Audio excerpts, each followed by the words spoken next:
அனைவருக்கும் வணக்கம். எப்படி இருக்கீங்க? இப்போ ஒரு திருக்குறள் 1116 குறள் வாசிக்கிறேன். கேட்கிறீங்களா? அதாவது "மதியும் மடந்தை முகமும் அறியா பதியிற் கலங்கிய மீன்" அப்படின்னா, இந்த வானத்துல இருக்க விண்மீன்கள் வந்து அந்த பெண்ண பாக்குதாம். ஏன்னா அந்த பக்கத்திலேயே இருக்கும் இல்லையா? நிலாவுக்கு பக்கத்திலேயே விண்மீன்கள் இருக்கிறது. இந்த பொண்ணு வந்து அ பொண்ணு தானா? இல்ல இது நிலாவான்னு ஆச்சரியப்பட்டு அப்படியே அப்படியே நிக்குதாமா. ஆச்சரியப்பட்டு நிக்குதாமா, அந்த விண்மீன்கள். அப்படின்னா என்ன அர்த்தம் தெரியுமா? அந் அ அந்த பொண்ண அந்த காதலன் வந்து ராத்திரியில பார்க்க போறான்.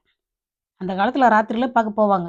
ஏன்னா பகல்ல அவன் வேலைக்கு போவான் இல்லையா? இப்ப நம்மள மாதிரி நம்ம ஊர் பசங்க சிலர் வேலை வெட்டி இல்லாம பகல்ல உட்காந்துருக்குல. அந்த பையன் வந்து பகல்ல வேலைக்கு போயிட்டு, ராத்திரியில காதலிய பார்க்க போறான்.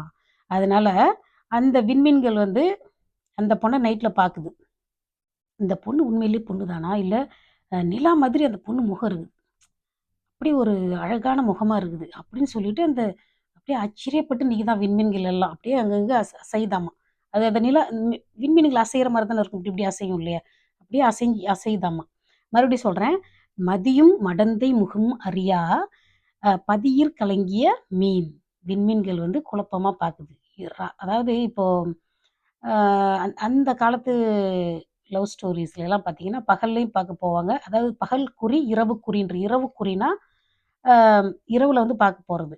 பர்ட்டிகுலர் பிளேஸ வந்து ஃபிக்ஸ் பண்ணிட்டு போறது. அது யாரு ஃபிக்ஸ் பண்ணுவாங்க? எப்படி ஃபிக்ஸ் ஆகும்னா, அந்த பொண்ணோட ஃப்ரெண்டு.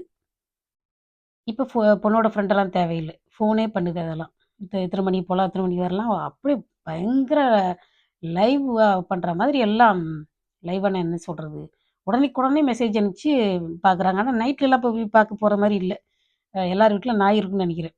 இரவு குறிக்கன் தலைவன் தலைவிய பார்க்க போறப்போ, இந்த பாட்டு சொல்லப்பட்டிருக்கு. அடுத்து வந்து அந்த திருக்குறளோட சேர்த்து சொல்லுவோம். "கண்ணொடு கண்ணினை நோக்கக்கின் வாய்ச்சொற்கள் என்ன பயனும் இல்ல." அதாவது ஒண்ணுமில்ல. இந்த இதுக்கு வந்து விளக்கம் சொல்லவே தேவையில்ல. கண்ணோடு கண் இணை. இணைனா என்ன? ஜோடி. 2 பேரோட கண்களும் அ பார்த்துக்கிட்டே இருந்ததுன்னா, வாய்ச்சொற்கள் என்ன பயனும் இல்ல. பேச வேண்டிய அவசியமே இல்ல. வார்த்தைகளே தேவையில்ல அப்படின்றாங்க. இப்ப வந்து இப்படி பார்த்துக்கிட்டே இருக்காங்க. சரியா? அவங்க லவ் பண்றாங்கன்னு நம்ம நெனைப்போம். ஆனா அது வந்து காதல் உண்மையான காதலா? இல்ல ஃபேக் காதலா? அதாவது ஃபேக் லவ்னா லஸ்ட்.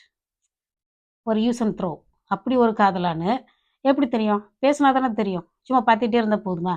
அதாவது என்ன வாய்ச்சொற்கள் என்ன பயனும் இல்ல அப்படின்னு சொல்றத நான் என்ன நெனைக்கிறேன்னா, இப்படி பார்த்துக்கிட்டே இருக்கிறதுனால எந்த பிரயோஜனமும் இல்ல.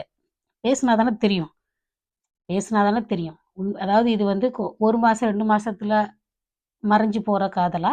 இல்ல சாகுற வரைக்கும் இருக்க போற காதலா? வாழ்க்கை முழுக்க தொடர போற காதலான்னு எப்படி தெரியும்? பேசினா தானே தெரியும்.